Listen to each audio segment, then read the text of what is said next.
आसमा शराजी साहब, ज़ाहिर है निगरां हुकूमत को बहुत ज़्यादा मसाइल मिले हैं, पिछली हुकूमत छोड़ के गई है, IMF का प्रोग्राम है, हाथ भी बंधे हुए हैं, मगर एक और तनकीद हो रही थी कि शायद निगरां हुकूमत को, निगरां वज़ीर ख़जाना को, जो भी वहाँ मौजूद थे, उनको भी मसाइल का इदराक करने में मुश्किलात पेश आ रही हैं, निमटने में मुश्किलात पेश आ रही हैं। आपको आज की मुलाकात में ये सेंस था कि हाँ जी, जो मसाइल हैं उसका इदराक भी है, उसको हल करने की कोई पॉलिसी भी नज़र आ रही है? देखिए, बिजली का मसला हो, पेट्रोल का मसला हो, बहुत सारे मसाइल हैं, लेकिन जो इदराक है, खास करके अगर आप वजीर खजाना को देखें, बहुत अच्छी खातून है, बहुत पढ़ी लिखी, बहुत काबिल खातून है, लेकिन एक एग्रेसिव जो पॉलिसीज होती हैं वो हमें देखने को नहीं मिल रही, और ना ही ये देखने को मिल रहा है कि पाकिस्तान की जो और इस बात का मेरा ख्याल है कि निगरान वजीर आजम के तौर पर इदराक है अनवारुल्लाह काकड़ साहब को कि चीज़ों को अगर इसी तरह से चलाया गया तो उनके लिए बहुत मुश्किल होगी, क्योंकि एक प्रेशर जो मीडिया के हवाले से उनके ऊपर आया, और उन्होंने बार बार इसमें तज़किरा भी किया कि मीडिया को देखना चाहिए, समझना चाहिए कि हालात क्या हैं, वाक़यात क्या हैं, किस तरह के मामलात हैं, वो सारी बातें अपनी जगह पे दुरुस्त है, लेकिन इसका गुस्सा मीडिया के ऊपर नहीं निकालना चाहिए। जो वेंटिलेशन होनी चाहिए थी, जिस तरह से पाकिस्तान की मौजूदा जो निगरान सेटअप है, इसको एग्रेसिवली इसको एड्रेस करना चाहिए था, वो हमें आज भी उस तरह से नजर नहीं आया। और ये कहा, उन्होंने जरूर कहा कि कमिटमेंट जो है वो अभी देने से वो कासिर है, कोई भी बात ऐसी नहीं कहना चाहते जो कि मीडिया में आ जाए, उसके बाद वो पूरी ना हो तो मसला बन जाए, ये बिल्कुल दुरुस्त बात है। लेकिन इसके साथ साथ पिछले 3-4 दिनों से जिस तरह से एक बिजली के ऊपर माहौल बना हुआ है, जिस तरह से बिल जलाए जा रहे हैं, जिस तरह से लॉलेसनेस बढ़ रही है, जिस तरह से हड़तालें हैं, एहतजाज है, एक वेंटिलेशन की जरूरत थी, फौरी इकदाम की जरूरत थी, पॉलिसीज की जरूरत थी, और कम से कम उसको एड्रेस करने की जरूरत थी। आज भी वजीर आजम इसको एड्रेस कर रहे हैं, वजीर खजाना या जो पावर के जो मिनिस्ट्री के लोग हैं वो इस मामले के ऊपर बात नहीं कर रहे हैं, और प्राइम मिनिस्टर को खुद आना पड़ा आज सहाफियों के सामने कि वो बताएं कि इस वक्त जो है वो मामला क्या है। और साहब ये बताइएगा कि इलेक्शन के हवाले से उन्होंने, ज़ाहिर निगरां हुकूमत जो है वो इलेक्शन कमीशन के साथ खड़ी हो गई है, इलेक्शन कमीशन ने कहा कि सदर नहीं, हम तारीख का ऐलान करेंगे, और जो फिर उन्होंने स्केड्यूल दिया उसके मुताबिक तो 90 दिन में इंतखाबात तय होंगे, तारीख भी वो अभी नहीं दे रहे हैं, अभी तो सिर्फ हल्का बंदियों की बात की है। मगर आज निगरां वज़ीर आज़म ने फिर ये भी बात कर दी कि अभी तो कानून के साथ है, मगर सुप्रीम कोर्ट जो फैसला देगी हम उसकी पाबंदी करेंगे, उसकी पासदारी करेंगे। तो अगर सुप्रीम कोर्ट, क्योंकि जो अभी मूड नज़र आ रहा है और ज़ाहिर पटिशन्स भी सुप्रीम कोर्ट में मौजूद है, अगर फैसला देती है 90 दिन का, तो ये तवक्को की जा सकती है कि 90 दिन में इंतखाबात हो रहे होंगे। निगरां हुकूमत भी इस हवाले से ताउन करने के लिए तैयार है, इलेक्शन कमीशन भी ताउन करेगा, जो आपके पास इतलात है, क्या ऐसा है? देखिए, तैयारी तो बाद का मामला है कि हुकूमत कितनी तैयार है या नहीं है, लेकिन असल में आज वो एक लीगल पोजीशन ज़ाहिर कर रहे थे, और उन्होंने कहा कि हम न एक दिन ज़्यादा गुजारेंगे न कम गुजारेंगे, हमारा बुनियादी काम वो इलेक्शन प्रोसेस को फैसिलिटेट करना है इलेक्शन कमीशन के साथ, और फ्री एंड फेयर इलेक्शन जितना हमारे रीजनल मायारात है उन पे पूरा उतरने वाला फ्री एंड फेयर इलेक्शन में हमने इलेक्शन कमीशन की मदद करना है। और उन्होंने कहा कि ये जो कयास आराइयाँ हैं कि मुद्दत लंबी हो जाएगी निगरान की या ये हो जाएगा, इसमें कोई सदाकत नहीं है, हमारा एक दिन भी ज़्यादा उससे ठहरने का इरादा नहीं है। लेकिन उनका ये कहना था कि उनके नज़दीक अभी तक ये मामला जो कानून मंजूर हुआ है पार्लियामेंट से, तो उसकी रूह से ये इलेक्शन कमीशन का इख्तियार है कि वो कब इलेक्शन कराती है या नहीं कराती है। तो उस पर उनसे फिर सवाल किया गया कि जी इसके तो 2 इंटरप्रिटेशन हैं, बाज़ लोग कहते हैं कि नहीं, आईनी तकाजा 90 डेज के अंदर कराने का है, और बाज़ लोग ये कहते हैं। तो उन्होंने कहा कि अभी तक चूँकि कानून वही मंजूर हुआ है, तो वो उस इंटरप्रिटेशन की बात करेंगे, वो कानून के पाबंद हैं। हाँ, अलबत्ता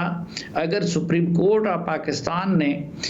90 डेज़ की इंटरप्रिटेशन कर दी या कोई और इंटरप्रिटेशन कर दिया, तो फिर उनकी हुकूमत उस कानून और उस हुक्म के मुताबिक चलेगी।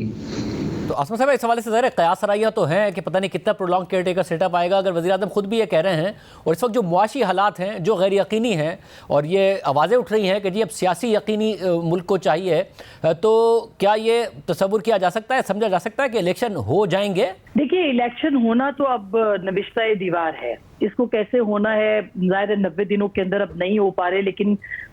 جو بیرسٹ منیمم ٹائم جس کو کہا جاتا ہے وہ کتنا آگے جائے گا، یہ ایک بڑا سوال ہے۔ اور حال ہی میں آپ نے دیکھا کہ عوامی نیشنل پارٹی سے اور پاکستان پیپلز پارٹی سے جو ملاقاتیں ہوئی ہیں الیکشن کمیشن کی، اس میں الیکشن کمیشن نے ان کو یہ یقین دلایا ہے کہ وہ جلد اسکیجول کا اعلان کریں گے۔ جو اس وقت کے شاذب حالات ہیں اور واقعات ہیں، کیا آپ کو لگتا ہے کہ یہ معاملات جو ہیں وہ نگران سیٹ اپ کنٹرول کر سکتی ہیں جو کسی کو جواب دہ نہیں ہے؟ یہ سارا جو بھی غم اور غصہ ہے، جس طرح کے حالات اس وقت ہیں، اگر الیکشن نہیں ہوتے اور یہ غیر منتخب حکومت یہاں پہ رہتی ہے تو یہ ساری جو اس کا جو غم اور غصہ ہوگا، اس کا اظہار نگران سیٹ اپ کے خلاف نہیں ہوگا۔ یہ ایک بات ظاہر ہے کہ سمجھنے کی ضرورت ہے کہ پاکستان کے اندر یہ غصہ اور غم جو ہے وہ اسٹیبلشمنٹ کے خلاف ہوگا، اس لیے بہتری اسی چیز میں ہوگی کہ 90 دنوں یا اس سے تھوڑا آگے لے جایا جائے لیکن انتخابات کروائے جائیں۔ اور آج جو الیکشن کمیشن کی طرف سے جو ہم نے اعلامیہ دیکھا ہے اس کے اندر اس بات کا اندیا دیا گیا ہے کہ ہو سکتا ہے حلقہ بندیوں کا کام جو ہے وہ جلدی سے جلدی مکمل کر لیا جائے۔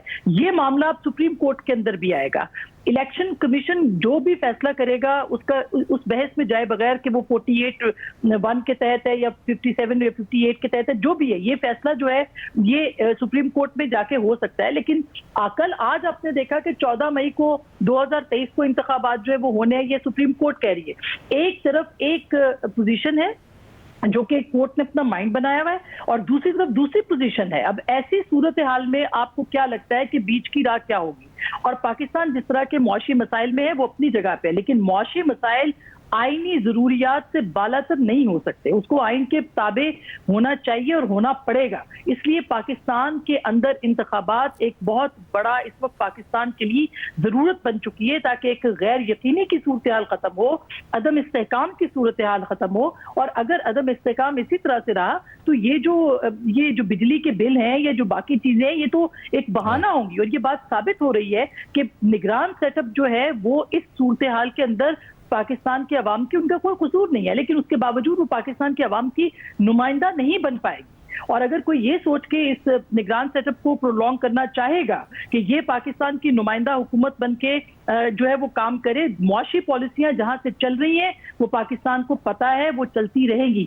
لیکن انتخابات کی ضرورت جو ہے، آئینی ضرورت، اس کو پورا کرنا اس وقت پاکستان کی ضرورت ہے، اس سے زیادہ اور کچھ نہیں۔ اور صافی صاحب، آپ نے خبر دی تھی ہمارے پروگرام میں کہ اسٹیبلشمنٹ بھی چاہتی ہے کہ انتخابات ہو جائیں، اگر نئی مردم شماری کی وجہ سے فروری تک معاملہ جاتا ہے تو اس سے آگے نہ جائیں، فروری میں انتخابات ہو جائیں۔ پاکستان میں عام طور پر کہا جاتا ہے کہ جی ٹیکنوکریٹک سیٹ اپ آ جائے گا تو چیزیں ٹھیک ہو جائیں گی، حالانکہ ہر حکومت میں ٹیکنوکریٹس موجود ہوتے ہیں، ملک کی معیشت کا پھر بھی ہم نے حال دیکھ لیا ہے۔ اب کیا کم از کم جو پریشرز بن رہے ہیں، جو غیر یقینی کی صورتحال پیدا ہو رہی ہے، اس سے اداروں میں بھی یہ احساس ہے کہ جتنی جلدی ہو جائیں انتخابات اتنا ہی اچھا ہے؟ دیکھیے، میں نے کل اپنی انفارمیشن کی بنیاد پہ آپ سے گزارش کی تھی اور آج پرائم منسٹر صاحب کی گفتگو میں ایک دوسرے انداز میں میرے خیال میں انہوں نے اس بات کو اس کی توثیق کر دی کہ اسٹیبلشمنٹ کی اپنی بھی یہ خواہش ہے کہ الیکشن ہو جائے فروری میں یا جنوری میں، کیونکہ جو نئی حلقہ بندیاں ہیں اب وہ بھی نہ صرف یہ کہ ایک بڑے حلقے کا ڈیمانڈ ہے بلکہ CCI کی منظوری کے بعد وہ ایک قانونی تقاضا بھی ہے۔ تو میں تو جتنا ابھی تک اسٹیبلشمنٹ کے ہاں کے پلس کو سمجھ چکا ہوں اور آج پرائم منسٹر نے بھی یہی بتایا، تو وہ نہ تو فروری سے آگے جانے کا ہے، اور اگر عدالت نے مجبور نہیں کیا تو اس سے پہلے الیکشن کرانے کا بھی، کیونکہ حلقہ بندیوں کے لیے جتنی مدت چاہیے تو مجھے تو لگتا ہے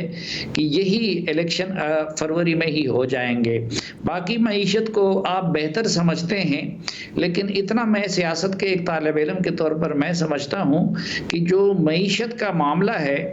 اس کا پاکستان کی جو حالت ہے تو وہ کسی نگران سے، کسی ٹیکنوکریٹ سے یا کسی منتخب حکومت سے اب زیادہ تعلق نہیں رہا۔ جن مشکلات کی شکار کل کی حکومت تھی وہ آج نگران کو بھی فیس کرنے پڑ رہی ہے، اور کل جب الیکٹڈ حکومت آ جائے گی تو وہ بھی اس کو فیس کرنا پڑے گا. جہاں تک پاکستان کے دوست ممالک کا تعلق ہے تو وہ ظاہری بات ہے کہ اس وقت زیادہ تر ان معاملات میں پاکستانی اسٹیبلشمنٹ سے ڈیل کر رہی ہے، اور اسٹیبلشمنٹ آج نگران کے دور میں بھی یہی ہے، اور جب نئی منتخب حکومت آ جائے گی تو اس دور میں بھی یہی رہے گی.